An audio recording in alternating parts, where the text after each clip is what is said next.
이렇게 선진 국가가 되어 가면서 복지의 혜택이 많이 이제 늘어났죠.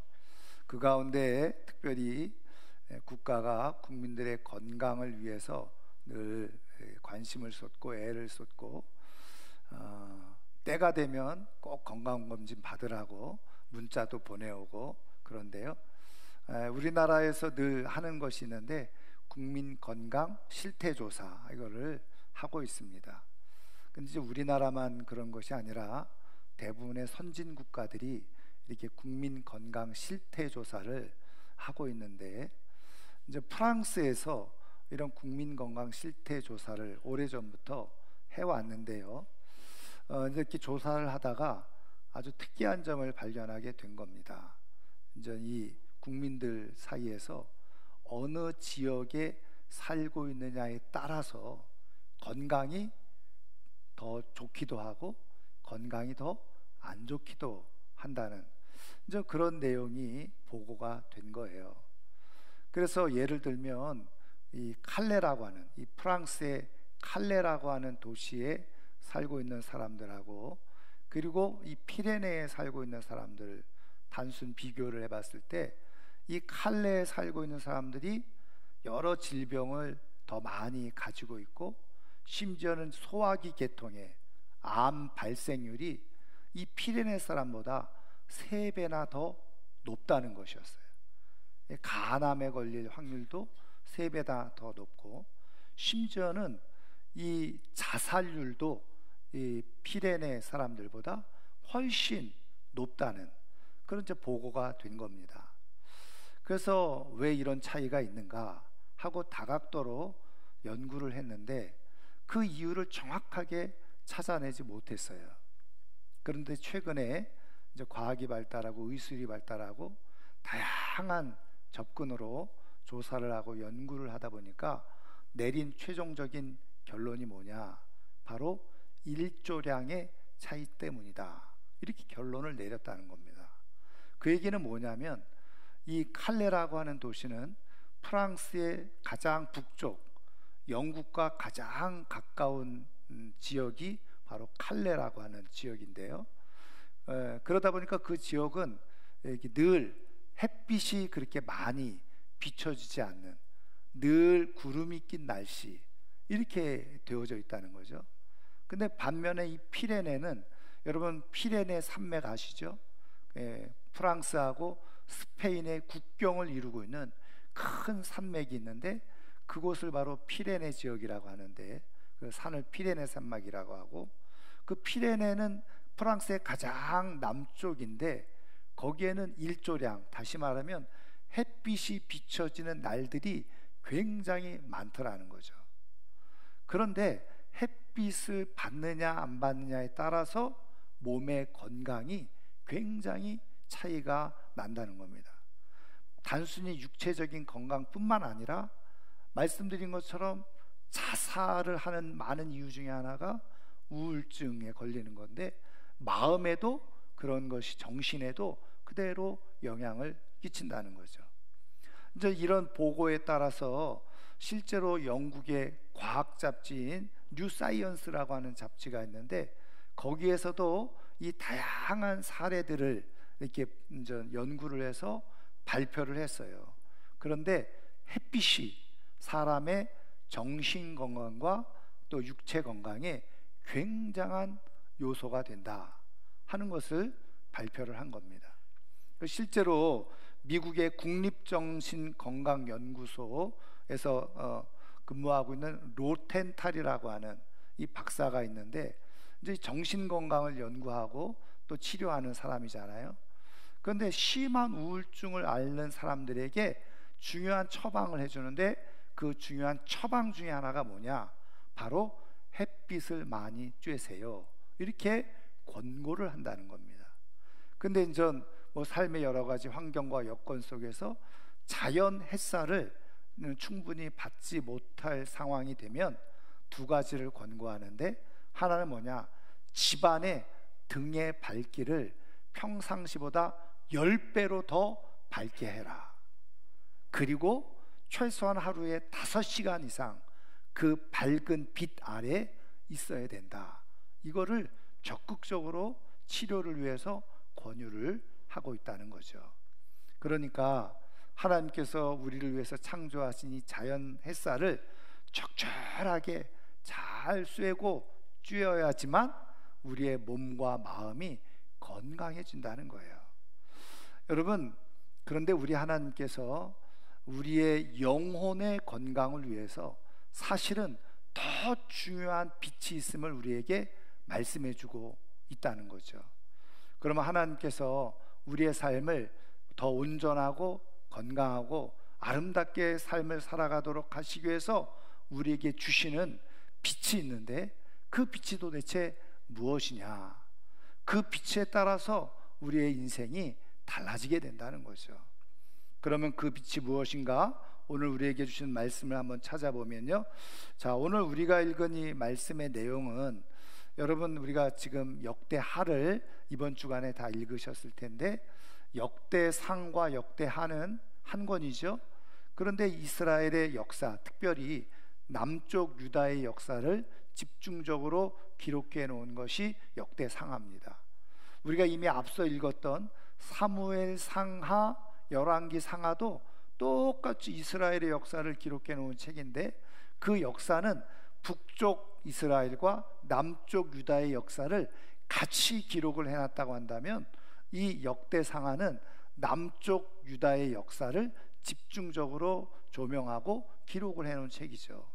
오늘 우리가 읽은 말씀의 내용은 바로 이 남쪽 유다의 8번째, 분리되어지고 나서 8번째 왕인 요아스가 어린 7살의 나이에 왕위에 등극을 해서 말씀에 기록된 대로 하나님 앞에서 정직하게 행했다. 이 말은 하나님께서 인정하시는 왕으로서 40년 동안 통치를 하게 되어졌다는 것을 보여주고 말씀해주고 있는 그런 내용이에요.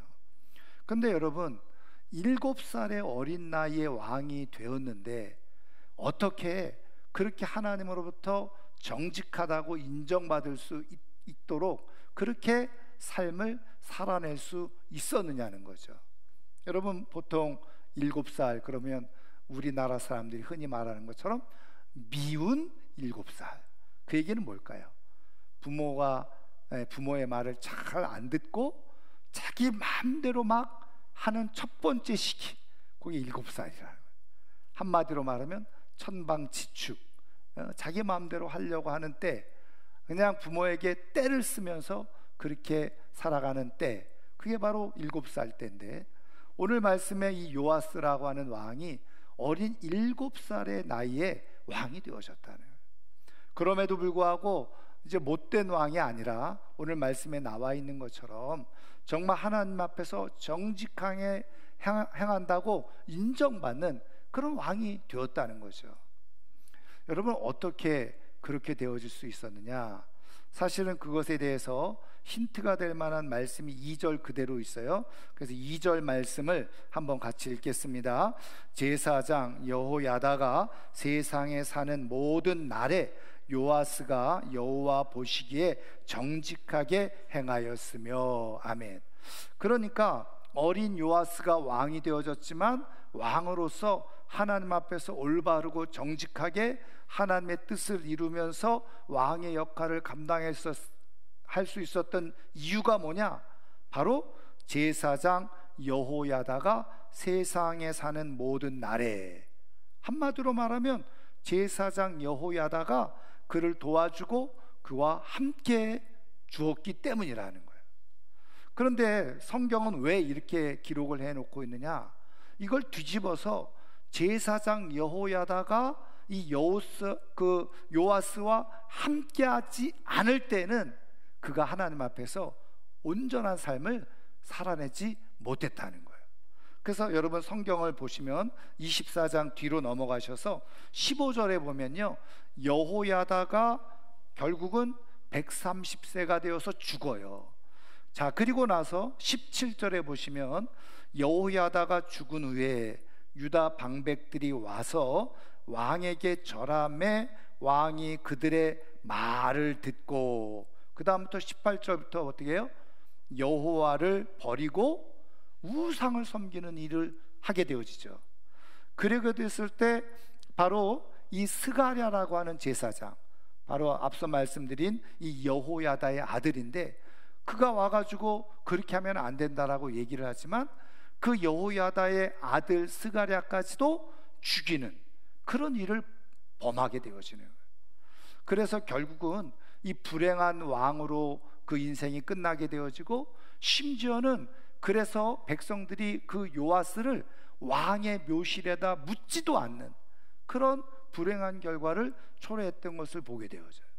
그러니까 요아스의 인생의 전반부는 이 여호야다와 함께함으로 인해서 하나님 앞에서 정직하게 신실하게 행했지만, 여호야다가 죽은 이후에는 다른 사람들의 말을 듣기 시작하면서, 그러면서 우상에 빠지고 심지어는 하나님의 선지자까지도 죽이는 그런 불행한 역사를 살게 되더라는 거죠. 여러분, 그런 의미에서 여러분, 요아스에게 있어서 제사장 여호야다가 함께 하고 있었다는 것은 그 인생의 가장 큰 축복 중에 축복이고 은혜 중에 은혜였다는 거예요. 여러분, 그렇다고 한다면 이 요아스는 왜 이렇게 제사장 여호야다의 말을 잘 들었을까? 물론 저 제사장이니까 자기는 어렸기 때문에 뭐 그냥 어른의 말을 잘 들었다 이렇게 이해할 수도 있지만, 사실은 우리가 성경에 나타난 배경을 보면 이 요아스가 제사장 여호야다의 말을 잘 들을 수밖에 없었다는 것을 알게 되어지죠. 여러분, 그러려면 조금 이제 역사를 조금 설명을 해야 되는데, 여러분, 이 요아스의 아버지가 누구냐면 아하시아라고 하는 왕입니다. 그런데 이 아하시아가 왕이 되고 1년 만에 죽어요. 그런데 왜 죽게 되어졌느냐? 아하시아는 말씀드린 것처럼 남쪽 유다의 왕이었잖아요.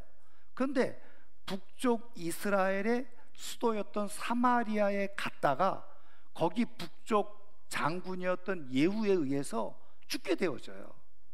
아니, 남쪽 유다 왕이 왜 북쪽 사마리아까지 가서 거기서 죽임을 당했느냐? 그 당시에 북쪽 이스라엘의 왕이 요람이라고 하는 왕이었는데, 이 요람이 누구였느냐? 바로 이 아하시아 왕의 외삼촌이었어요. 근데 이 요람이 이런 얘기를 한 거예요. 우리 선왕, 그러니까는 이 아하시아 왕에게 외할아버지가 되겠죠.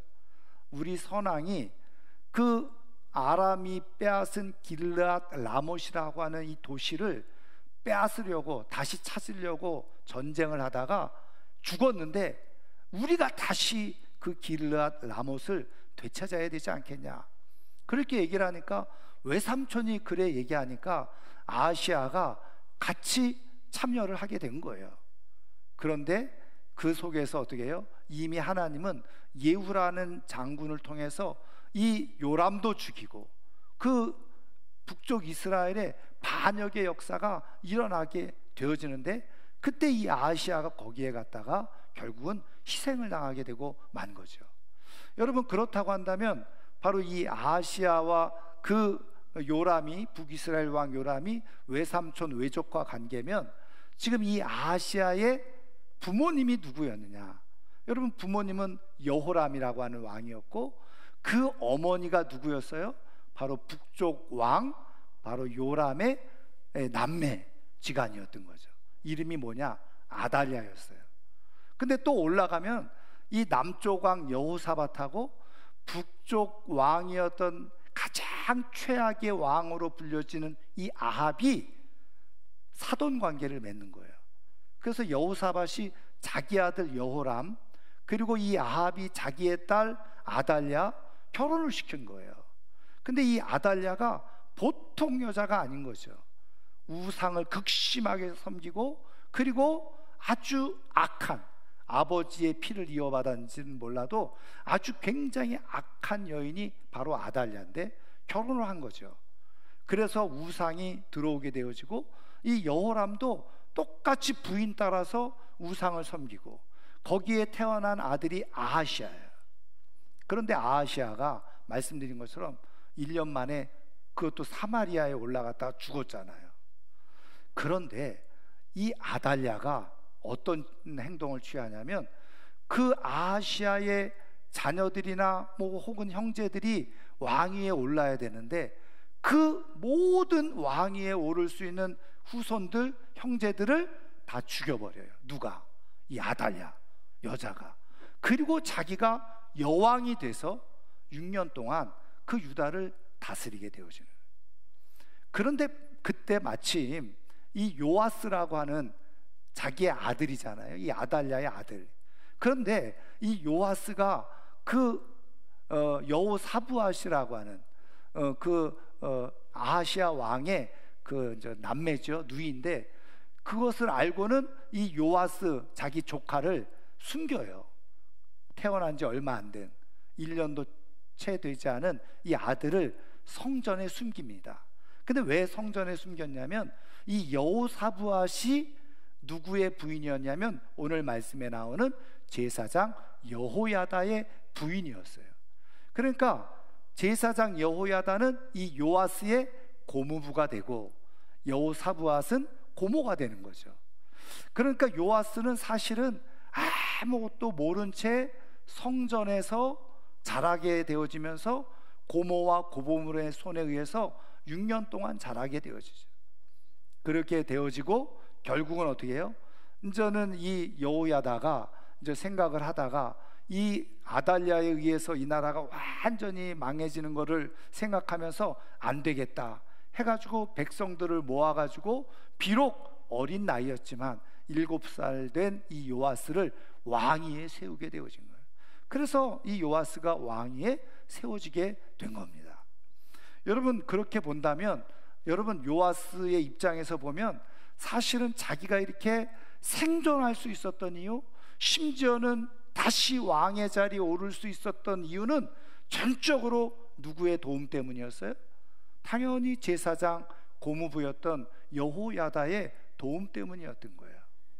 그러니까 여러분, 이 요아스 입장에서는 사실은 어떤 면에서 보면은 이 영적인 아버지와 같은 이 제사장 여호야다의 말을 듣지 않을 수 없었겠죠. 근데 문제는 이 여호야다가 나쁜 제사장이었으면 문제가 생겼을 텐데, 우리가 성경을 통해서 보면 이 여호야다는 신실한 하나님의 제사장이었어요. 그러면 이 요아스를 어떻게 양육하고 어떻게 돌보았겠어요? 성전에 숨어 키우면서 말씀을 가지고 양육했겠죠. 성전에 하나님 앞에 드리는 제사의 모습을 제대로 보여주었겠죠. 그러면서 신실하게 하나님의 은혜를 이야기를 했던 거예요. 그리고 이 여호야다의 인격을 보면 이 요아스가 정말 본받을 만한 그런 모습을 가지고 있었던 거죠. 그러니까 어린 나이에 아무것도 모른 채 왕위에 올랐지만 그가 실수하지 아니하고 하나님이 기뻐하시는 그런 역할을 감당하면서 지낼 수 있었던 아주 결정적인 요인은 바로 여호야다의 말을 잘 들었기 때문이라는 거예요. 여러분, 우리 인생에 하나님께서 우리를 부족하고 연약한 인생임에도 불구하고 우리에게 하나님은 은혜의 빛을 비춰주고 계시는데, 그 은혜의 빛이 무엇이냐? 하나님의 말씀이 잘 들려지고 있다고 한다면 그게 바로 은혜예요. 여러분, 이 요아스가 이 여호야다를 통해서 하나님의 말씀을 잘 들었을 때는 그의 인생이 정직한 인생, 하나님이 보시기에 복된 인생이 되었어요. 근데 그 여호야다가 죽고 나서 말씀이 끊어진 거예요.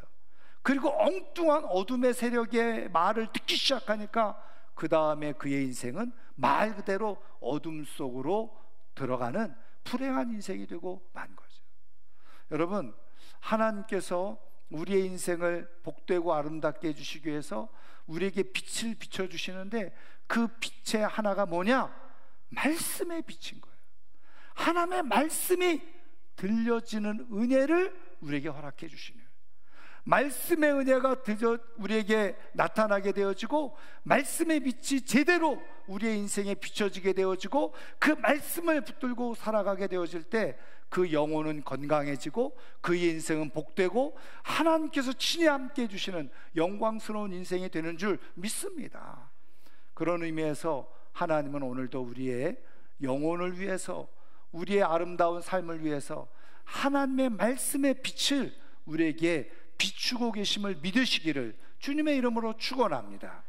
여러분, 그런 의미에서 오늘 말씀을 우리가 영적으로 해석을 하면, 여러분 말씀드린 것처럼 우리는 다 죄악 아래서 죽을 수밖에 없는 죄인이잖아요. 마치 요아스가 아달랴에 의해서 죽을 수밖에 없는 운명이었지만 그 여호사부와 고모를 통해서, 또 여호야다 고모부를 통해서 그의 생명이 보존되어지고 왕위에까지 오르게 되어진 것처럼, 우리는 그 사단마귀에 의해서, 죄에 의해서 죽을 수밖에 없었던 인생이었음에도 불구하고 하나님이 특별히 긍휼히 여겨주셔서 우리를 생명사계로 보호해 주시고 예수 그리스도를 구주로 믿어 하나님의 자녀가 되어지고 영적인 왕같은 제사장으로 살아갈 수 있도록 은혜를 베풀어 주신 것, 이게 다 하나님의 은혜라는 거예요. 여러분, 오늘 우리는 이렇게 죽을 수밖에 없었던 인생, 하나님께서 우리를 지켜주시고 살려주시고 이 시대에 왕같은 제사장으로 세움을 입었을진데, 살아계신 하나님의 음성과 말씀이 늘 들려지고 그 말씀으로 인해서 끝까지 존귀하고 아름다운 삶으로 살아갈 수 있기를 주님의 이름으로 축원합니다. 그런데 하나님께서는 오늘 이 말씀을 통해서 특별히 우리에게 도전하고 계시는 게 무엇이냐면, 여러분, 요아스는 누구에 의해서, 말씀드린 것처럼 여호야다에 의해서 하나님의 말씀을 들었고 하나님의 은혜의 비춤을 받았어요. 그래서 그때 그의 인생이 아름다운 인생이 되어졌죠. 여러분, 오늘 하나님께서 우리를 먼저 택하셔서 하나님의 은혜의 빛을 비춰주신 이유가 있다고 한다면, 나를 통해서 나의 자녀들, 또 더 나아가서 우리 교회의 영적인 자녀들이 나를 통해서 하나님의 은혜의 빛을 받도록 하나님께서 우리를 선택하시고 부르셨다. 여러분, 그런 의미에서 오늘 우리에게 주어진 중요한 사명과 책임이 있다면 무엇입니까? 내가 받은 이 하나님의 은혜의 빛, 그것을 그대로 내 후손들에게, 자녀들에게, 영적인 다음 세대에게 그대로 그 은혜의 빛을 비춰주는 사명이 우리에게 있다는 거예요. 그런데 그 자녀들이 그 은혜의 빛을 잘 받으면 어떻게 해요? 말씀드린 것처럼 하나님 앞에서 정직하고 올바르고 아름다운 삶이 될 수가 있어요. 그런데 하나님의 은혜의 빛이 비춰지지 않아요. 여러분, 요아스는 그 이후에도, 그 여호야다가 죽은 이후에도 계속 왕의 지위와 권력 가지고 있었어요. 여러분, 세상적으로 보면 아무 문제 없는 거예요. 왕으로서 자기 권력을 유지하면서 충분히 살아가고 있었지만 하나님 눈에 볼 때는 어떻게 해요? 이미 버려진 존재예요. 여러분, 그런 의미에서 우리 하나님께서 오늘 우리에게 은혜를 베푸셨듯이, 은혜의 빛을 비추셨듯이, 우리 사랑하는 자녀들에게도 하나님은 은혜의 빛을 비추고 또 비추기를 원하고 계신다는 사실을 기억하시기를 주님의 이름으로 축원합니다. 나를 통해서 그 빛을 비출 수 있어야 돼요. 여러분, 이때에 그래서 우리가 중요한 게 뭔지 아세요? 자녀들을 위해서 기도하면서, 하나님, 우리 자녀들 공부 잘하게 해주세요. 좋은 친구들 만나게 해주세요. 좋은 학교 가게 해주세요. 좋은 직장 생활하게 해주세요. 필요 없다는 게 아니에요. 그러나 진짜 하나님의 은혜를 아는 사람들은 이런 것을 다 넘어서서 가장 먼저, 가장 중요하게 기도하는 게 뭐냐? 하나님, 내 사랑하는 자녀들에게 하나님의 은혜의 빛을 비춰 주옵소서. 그렇게 기도하는 거예요. 여러분, 자녀들이 하나님의 은혜 속에서 정말 아름답고 복되게 존귀하게 끝까지 하나님 앞에 설 때까지 삶을 살아가기를 원한다면, 우리가 매일 부모로서 기도해야 될 것, 잘 먹고 잘 살게 해달라고, 좋은 차 타게 해달라고 그렇게 기도할 게 아니라, 그걸 자랑할 것이 아니라 하나님의 은혜의 빛이 내 자녀에게 비춰지게 해 주옵소서. 하나님, 나를 통해서 그 은혜의 빛이 내 자녀들에게 비춰지게 해 주옵소서. 기도를 해야 돼요. 그리고 기도를 한 이후에 계속해서 자녀들 앞에서 이야기해야 될 것이 무엇입니까? 하나님께서 비춰주신 이 은혜를 계속 얘기를 해야 돼요. 그래야지 은혜의 빛이 비춰지는 거죠. 그래서 내가 받은 하나님의 은혜, 하나님께서 우리 자녀들에게 주신 은혜, 그것을 늘 어렸을 때부터 확인시켜 주는 거예요. 말해 주는 거예요. 여러분, 그러면 이 아이는 자라면서 고스란히 어떻게 해요? 하나님의 은혜의 빛을 비추면서, 그렇게 비춤을 받으면서 살아가게 되어지는데, 그때 이 아이의 영혼이 건강하고 아름답게 성장해가는 역사가 일어나게 되는 줄 믿으시기를 주님의 이름으로 축원합니다. 그래서 진짜 지혜로운 부모는 어떻게 하는 거예요? 제발 공부 좀 해라, 공부 잘해라, 좋은 학교 가라, 이런 걸 얘기하기 전에 하나님의 은혜가 너에게 어떻게 임하고 있는지, 하나님의 은혜가 어떻게 부어졌는지, 그걸 계속해서 얘기해 주는 거예요. 여러분, 하나님의 은혜의 빛을 받은 사람이 복된 인생을 살아가요. 하나님의 은혜의 빛을 받은 사람들이, 그걸 깨달은 사람들이 그 삶을 하나님 앞에서 끝까지 아름답게 살아가는 역사가 일어나는 줄 믿으시기를 주의 이름으로 축원합니다. 우리에게 필요한 것은 하나님의 은혜의 빛이에요. 근데 여러분, 이 하나님의 은혜의 빛이요, 뭐 비춰졌다가 안 비춰졌다가 그런 게 아니에요.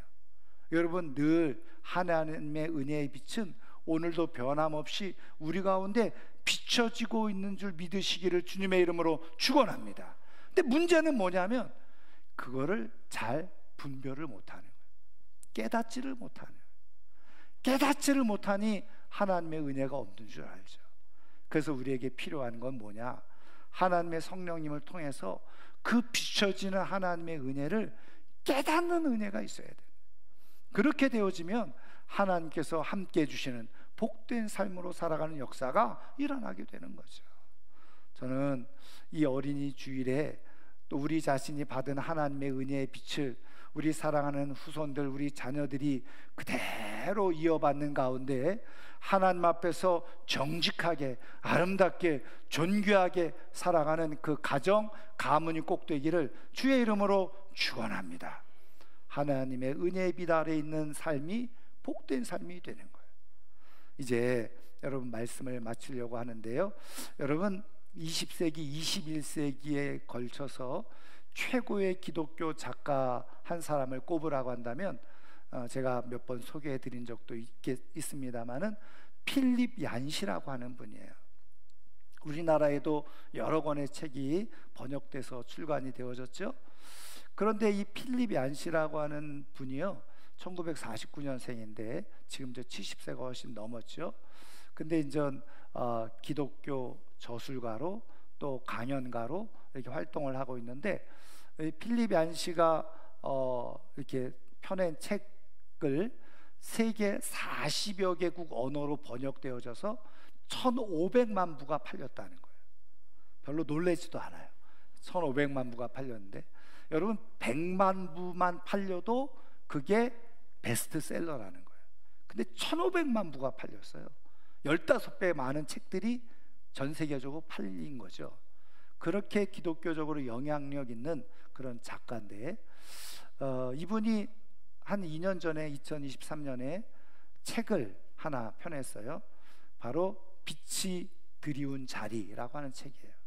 근데 이 책은 말 그대로 필립 얀시가 70이 넘어서 자신의 인생을 회고하며 쓴 책인데, 이제 필립 얀시가 이 책은 나의 프로퀄이다 이렇게 표현을 해요. 그래서 저희가 프로퀄이 뭔가 또 찾아봤잖아요. 이제 프로퀄이라는 것은 속편인데, 여러분 속편 그러면 그 다음 거를 얘기하잖아요. 근데 이 속편은 그 앞에 시간의 이야기를 해주는 거를 프로퀄이라고, 그렇게 프리퀄이라고 얘기를 한다는 거예요. 그러니까 뭐냐면 자기가 지금까지 펴냈던 모든 책, 그 책의 중요한 인생의 배경, 그거를 쓴 게 바로 이 빛이 드리운 자리라고 하는 책이에요. 제가 이제 그걸 2년 전에 읽었는데, 거기에 보면 이런 내용이 있어요. 이 필립 얀 씨가 아버지가 23살 때 돌아가셔요. 아버지가. 근데 이 집안이 철저한 남부 기독교, 전통적인 기독교 집안이에요. 아버지하고 엄마가 선교사로 나갈 준비를 하다가 폐렴에 걸리게 되어져요. 근데 아버지가 폐렴에 걸렸는데 그거를 기계로 이렇게 호흡하면서 치료를 받고 있는 중에 아버지가 엉뚱한 생각을 한 거예요. 이거는 내가 선교사로 헌신하는데 하나님이 나의 믿음을 시험하는 거다. 그리고 모든 기계를 떼버려요. 그리고서 그냥 생활하다가 2주 만에 죽게 되었죠. 이제 그런 것들이 이제 이 어린 이제 그 인생 속에서 찾아오는데, 이때 이 필립 얀 씨가 1살이었다. 그리고 자기 위에 형이 있었는데 3살이었다는. 그러니까 엄마는 20대 초반에 새파랗게 젊은 엄마죠. 그러니까 그 엄마가 2 어린 아들을 키우게 되어지는. 근데 이 엄마가 사실은 굉장히 보수적으로 신앙적으로 열심인 것처럼 보여졌던 엄마였지만 실생활에서는 그렇지 않았다. 교회에서는 천사 같은 엄마였는데 집에 돌아오기만 하면 이 2 아들에게 폭언과 욕설과 저주를 서슴지 않고 쏟아부었던 엄마였다는 거예요. 그러면서 자라면서 신앙의 괴리를 보는 거죠. 그것이 굉장히 큰 고민이었던 거예요. 그런데 형은, 마샬이라고 하는 형은 엄마로부터 약간의 총애를 받았어요. 왜냐하면 악기도 잘 다루고 뛰어난 재능을 있었고 또 공부도 잘하고, 그래서 엄마가 정말 좋아했고, 또 이 엄마가 어떤 것을 했냐면 이 아버지가 하지 못한 것을 2 아들에게 투영시켜서 서원을 해요. 2 아들을 선교사로 보내겠다고. 그리고서 기도를 한 거예요. 그런데 큰 아들은 어쨌든 그런 재능을 보이면서 잘하니까 좋았는데, 늘 큰 아들하고 다투는 문제는 뭐였냐면 그렇게 뛰어난 재능과 능력을 가지고 있음에도 불구하고 게으른 거예요. 그러니까 늘 그거 가지고 엄마랑 씨름하고 다투고 엄마의 입에서 거친 말들이 나오는데, 저는 필립 얀 씨가 쓴 걸 보면 이 엄마가 왜 그랬느냐, 외할머니로부터 그대로 그걸 배웠다는 거예요. 제대로 양육받지 못하고, 외할머니도 교회 열심히 다니는 신자였음에도 불구하고 자녀들에게는 저주와 폭언과 욕설을 서슴지 않는 그런 엄마였는데, 그 엄마가 그대로 그 외할머니의 그 영향을 받아서 똑같이 하더라는 거죠. 그거를 죄라고 여기지 않았다는 거예요. 남들 죽이고 남들 물건 훔치는 건 죄라고 여겼지만 자녀들을 향해서 폭언과 욕설과 저주를 일삼는 것은 죄로 여기지 않았다는, 그게 문제였다는 거죠. 근데 어쨌든 그래서 이 자기 형하고 어머니하고 이렇게 계속 갈등이 일어나는 거를 자기가 옆에서 보면서 자기는 저렇게 하면 안 되겠다. 어렸을 때부터 그걸 배운 거예요. 눈치를 보면서 엄마의 비율을 맞추려고 성장을 하는 거죠. 근데 이제 이 형이 이제 고등학교를 졸업하고 대학을 갔는데 엄마의 원하는 대로 성경대학을 진학을 한 거예요.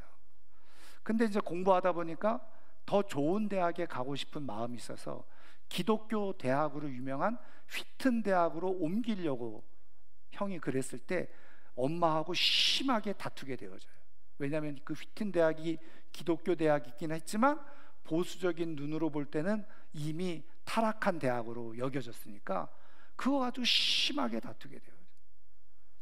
그래서 이제 필립 얀 씨는 그런 엄마의 잔소리, 그런 엄마와의 갈등이 싫어서 자기는 전혀 성경에 관심도 없고 그런 비전도 없었지만 엄마의 말에 따라서 성경대학을 진학을 하게 된 거예요. 근데 이제 이 형 마샬은 그 이후로 하나님을 떠나게 되어져요. 그리고 결혼과 이혼을 반복하고 마약에 손을 대게 되어지고 결국은 완전히 신앙을 잃어버리고 결국은 마지막 어머니가 죽는 그 순간까지도 어머니와 화해를 하지 않습니다. 그게 가정의 큰 불행인 거죠. 근데 필립 얀 씨는 그렇게 대학을 가가지고 자기가 원치 않는 대학이었지만 거기서 기도하는 동아리에 들어가서 기도를 하게 되어진 거예요. 근데 그 기도하던 사이에 주님이 자기를 찾아오시는 영적인 경험을 하게 되어져요. 여러분, 그 선한 사마리아인의 비유 말씀 알죠? 근데 기도하는데 문득 그 장면이 자기에게 떠오르면서 보여지기 시작하더라는 거예요. 그래서 강도를 만나서 처참하게 죽어가는 그 강도 만난 사람, 그 사람을 자기가 가만히 자세히 쳐다봤더니 바로 자기 얼굴이더라는 거예요. 아, 내가 강도 만난 사람이었구나. 그러면은 그 자기 강도 만난 자기를 그렇게 도와주고 치료해줬던 선한 사마리아 사람이 누군가 하고 얼굴을 봤더니 예수님이시더라는 거예요. 아, 예수님이 강도 만난 나 같은 인생을 이렇게 돌보아 주시는구나. 여러분, 그러면 얼마나 감격스러워요? 근데 그 순간에 예수님께서 자기를 상처를 싸매려고 가까이 오는데 자기도 모르게 자기가 예수님에게 침을 뱉기 시작하더라. 그러면서 깨달은 게 있는 거예요. 내 인생이 이랬구나. 예수님은 나를 위해서, 나를 치료하기 위해서, 고쳐주고 도와주기 위해서 찾아오시는데 내가 그동안 예수님에게 수없이 침을 뱉었구나. 그게 이제 통곡이 된 거죠. 회개가 일어나기 시작한 거예요. 여러분, 그거를 필립이 안시는 뭐라고 얘기하냐? 하나님의 은혜가 자기에게 부어지기 시작했다는 거예요. 하나님의 은혜의 빛이 자기에게 비춰지기 시작한 때로 여겨요. 그래서 하나님의 놀라운 은혜라고 하는 책을 쓰게 된 거죠. 그러면서 지금까지 그 엄마가 가지고 있었던 보수적이고 잘못된 율법적인 신앙을 탈피해서 가장 중요한 것은 내게 비춰지시는 하나님의 은혜가 중요하구나 깨닫게 되어져요. 그리고서 그 은혜를 늘 구하고 사모하면서 그의 인생을 살아오는 여정이 바로 하나님과 함께하는 여정이 되어졌노라고 고백을 하는 거예요.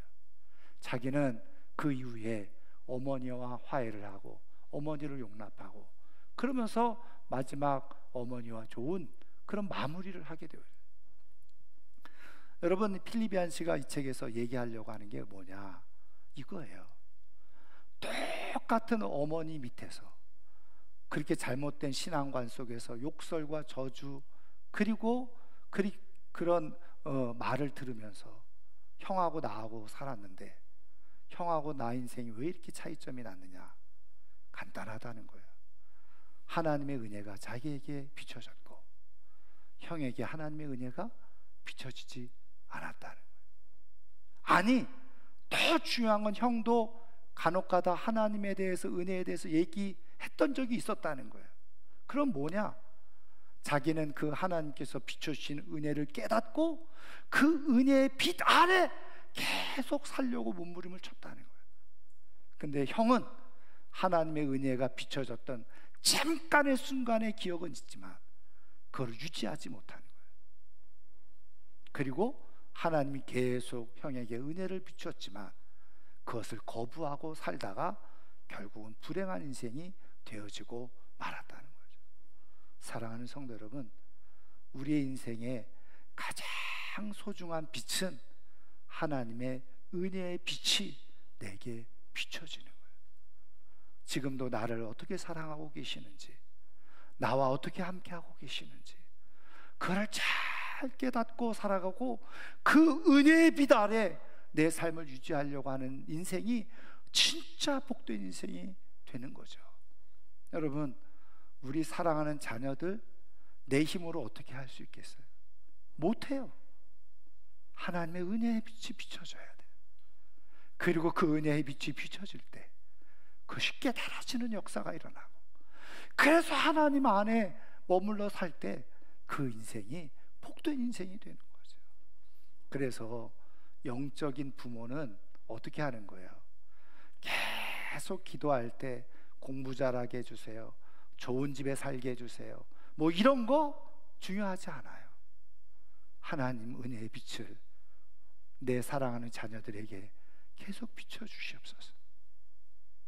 그리고 내 사랑하는 자녀들이 하나님이 비춰주시는 그 은혜의 빛을 알게 해주옵소서. 그 은혜의 빛 아래 살게 해주옵소서.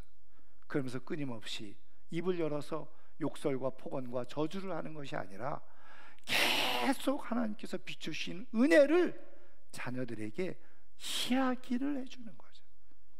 그렇게 되어질 때 하나님께서 때가 되어져서 그 영혼을 바꿔주시고 하나님의 은혜 아래 복되게 살아가는 역사를 만들어 가실 줄 믿습니다.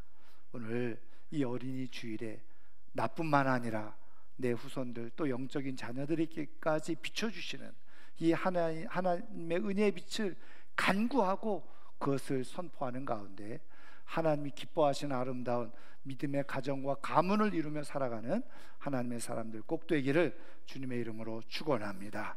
축원합니다. 오늘 말씀을 생각하면서 우리 시간 한번 같이 찬양하고 기도하기를 원합니다. 나의 하나님이라고 하는 찬양